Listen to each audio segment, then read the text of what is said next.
like what I say is I'm telling you now to remove these foods, but in the end, I would expect you to tell me, no way am I adding these foods back in because of the Mm. benefit I've seen. So I'm never going to be the one just telling people stop foods forever.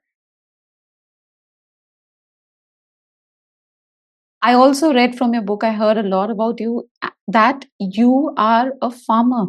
You know, as in you, I was like, oh my God, so many hats. You stay in a city and you're a farmer and you have hens and you have your own eggs.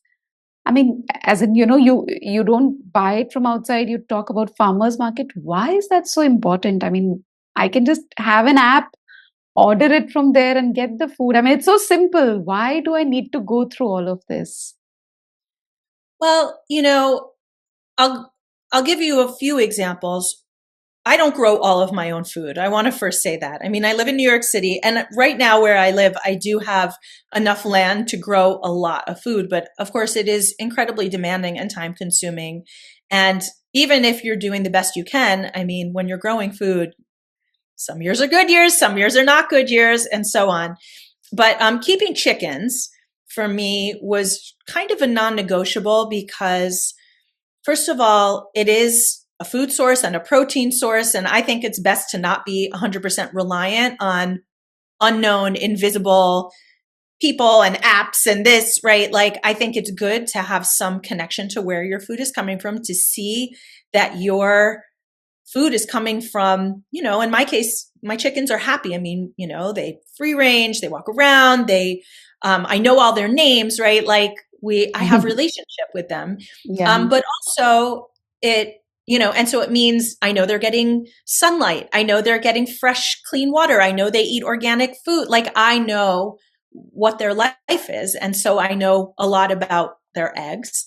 But also that is feeding my microbiome, right? And the microbiome of my kids when they were living at home, because we'd gather the eggs. And of course, you're exchanging in small ways, organisms. And that enriches and diversifies your gut microbiome. And everything we know is having a more enriched gut microbiome, more diversity is the best thing you can possibly do for your gut, for your immune system, for your brain, and for the rest of your body. So, and I think it's a nice source in general of food security. I mean, I still have to buy feed, but all things considered. And then, I think generally farmers markets in general, you're going to be meeting people who are the growers or who know the growers.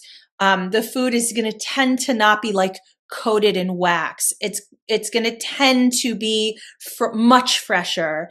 And freshness really, really matters. Like anyone who's broken a green bean off of the stem of their plant or popped a cherry tomato in their mouth versus buying it in the grocery store, even if it's organic, even if it's a different food. It tastes different. It feels different. Everything about it is different. And, and this is something I even noticed with my chickens. My chickens, if I throw scraps from our food into their run, they'll eat it. But if they have a choice between eating a leaf that's still attached to the plant growing out of the ground or to eat scraps that I throw in their run, they will always, always go for what's growing out of the ground. There's something about eating something that has more life force in it that I've observed in every animal. They will always go for that. So I think we've been taught to eat food that's not as fresh and that has less life force. And in some ways that ends up giving us less life force. Mm. Wow. Dr. Maya, what is your idea about GFCF, like a blanket term for kids with autism? Gluten free, casein free? Everyone, I mean, I think it's always worth trying, and Mm. very, very strictly. So it would be a very rare situation where I think it's just not worth it, right, to do. Mm. I've seen in so, so, so many people, even people who didn't have digestive things, even people who presented with nothing that would imply that they had celiac or they had an allergy. I've seen profound changes removing both dairy and gluten, behavioral, mood. I had someone, and this is an adult, not someone with autism, who had horrible, horrible hand pain. She was an athlete, very Mm, strong, very, and had so much pain in her hands that she had to tape her hands completely mm, every time she would play her sport. And she yeah. was like, the star of the team. She couldn't even pump her own gas. And when she Um, was writing, she'd have to shake out her hands every minute. I took her off of gluten and I said, it's worth it to try this. And she did actually have some lifelong digestive stuff. And she was also short in stature, right? Which sometimes can come along with gluten sensitivity. It does not have to be celiac. And within a month, she saw some improvement. Within 3 months, the pain was 100% resolved. oh my It took God. her a long time to get back her full strength of her hands. But, pumping gas, like, the strength of her hands over, the next couple of years, what became completely normal. And her pain absolutely disappeared. And this was also a person, by the way, who was very resistant. First of all she ate was gluten, Mm, all she ate was like pizza and sandwiches and this kind of stuff and dairy. And when she came off of dairy, she became significantly less irritable. She didn't even realize how irritable she was until she stopped dairy. And now, if she has an exposure to dairy, she notices immediately she feels totally out of sorts. She feels angry. She feels more prone to conflict. mm. It was that very impactful, which means. But what if a child has oral sensory issues and already has restrictive, like not eating too many foods? Then it's like one thing at a time in that case, is it? Well, I would say this. Sometimes removing a food that is very inflammatory. And I want to say something. Removing gluten and dairy does not necessarily solve all of the problems, and it sometimes doesn't solve any problems, right? So if you've gone, let's say, you should see within 1 month some benefit. Over 3 months, you should see benefit. If you're not seeing benefit within 3 months, then the other side, right? You add it back in, significantly back in, and see if you notice problems, right? And those are kind of the two gold standards. I don't care what blood test, gut test, you could spend thousands upon thousands of dollars and not know the answer until you do the gold standard test. But that said, yes, there are kids who are very orally sensitive, who are very picky, who are very, right, the gamut, who could lose weight. I've seen every kind of kid come through my doors. And the goal of removing gluten or gluten and dairy, and you could do one at a time, usually I'll add on the other one. So if you start with gluten because that's easier, because that seems more like the problem, then after 1 month, you also take off dairy. You don't have to do both at the same time from the get-go. But the goal, and this is what I've always told parents, is the goal is that they become easier, right? Overall, like what I say is I'm telling you now to remove these foods, but in the end, I would expect you to tell me, no way am I adding these foods back in because of the Mm, benefit I've seen. So I'm never going to be the one just telling people stop foods forever, right? If the parents or the child or the person don't see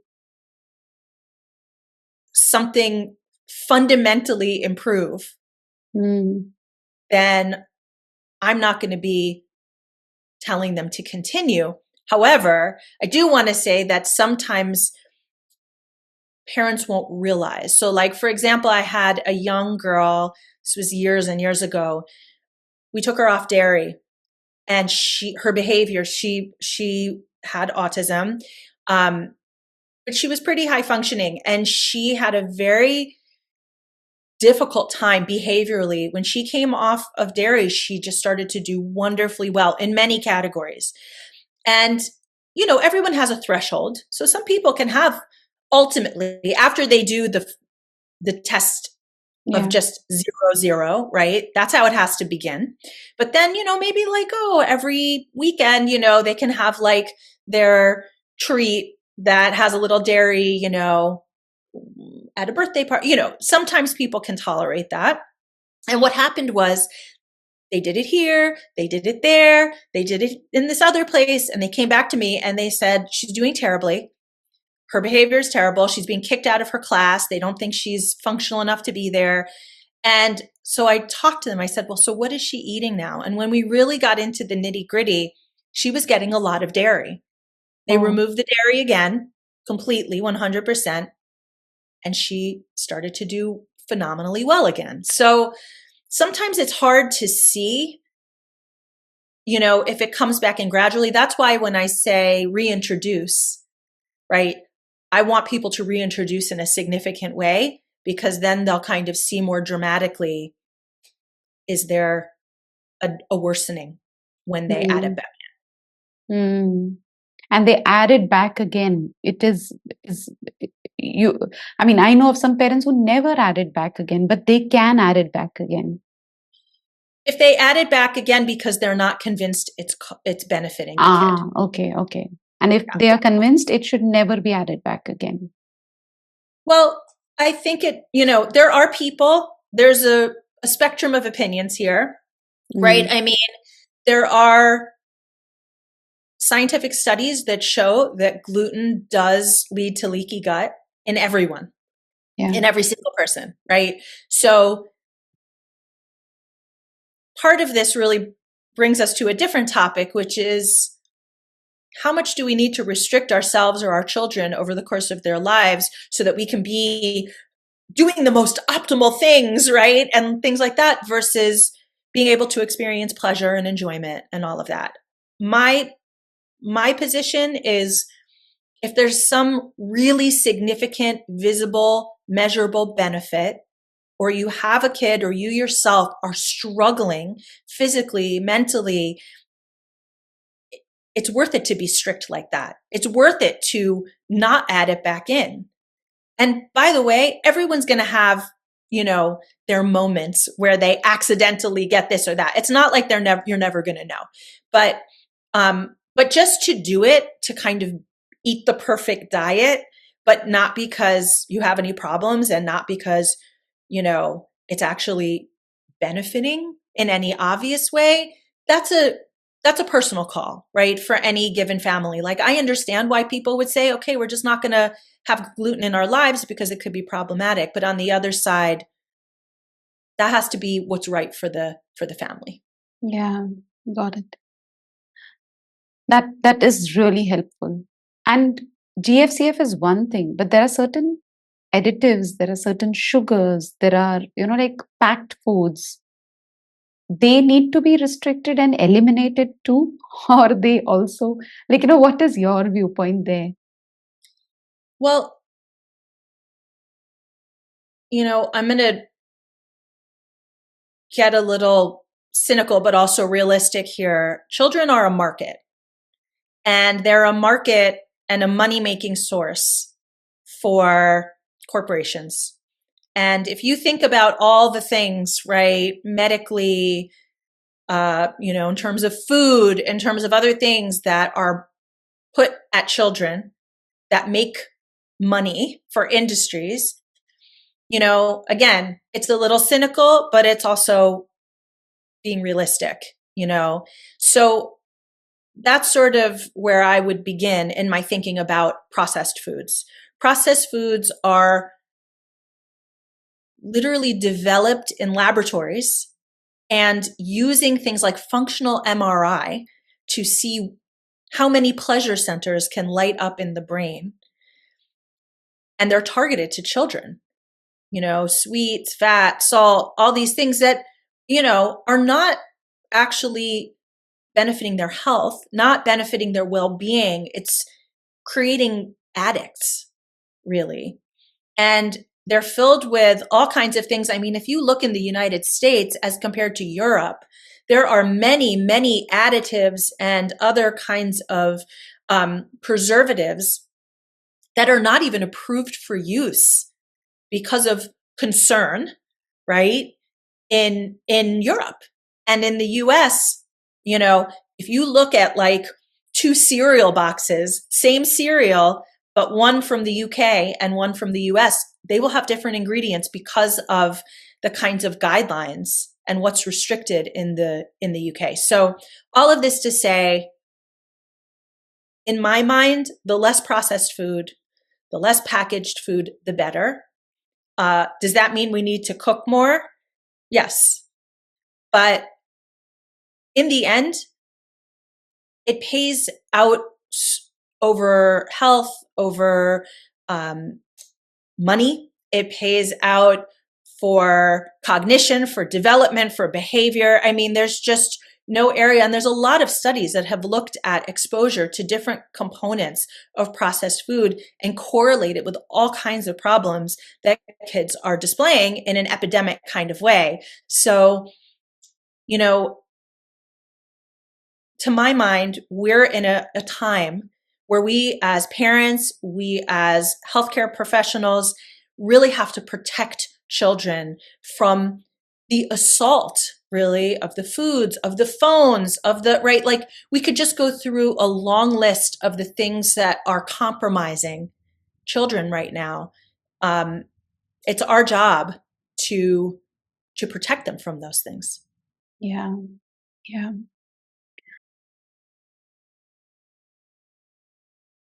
Before you go, I wanted to help you to help your child improve faster. Here are 4 things that you can do. 1, you can subscribe to my channel so that whatever tips, strategies, insights, whatever I share, they come to you as notifications into your inbox and you are updated on a weekly basis. 2, you can buy my book, Looking Beyond Labels, Becoming a Mindful Parent. It is available on Amazon. It's a guidebook. It will guide you on really how to help you to help your child better. 3, I've done a lot of master classes which are all available as recordings on my website, khushi.net.in/online-events. You will be able to refer to a lot of courses related to sleep, toilet and potty training, sensory diet, oral motor challenges, emotional wellness, and so many of those. And then number 4 would be we can meet and I can guide you. We can meet weekly. I meet parents weekly for some of my courses, which you can find on khushi.net.in/events. And we can meet weekly. You get to ask me your questions. I share what to do, how to help, and it's all done in a group setup. It's an amazing deep dive trying to understand your child. And I'm sure it transforms your perspective. It transforms the way you work with your child. And these are the 4 things that I feel would really help you. Thank you.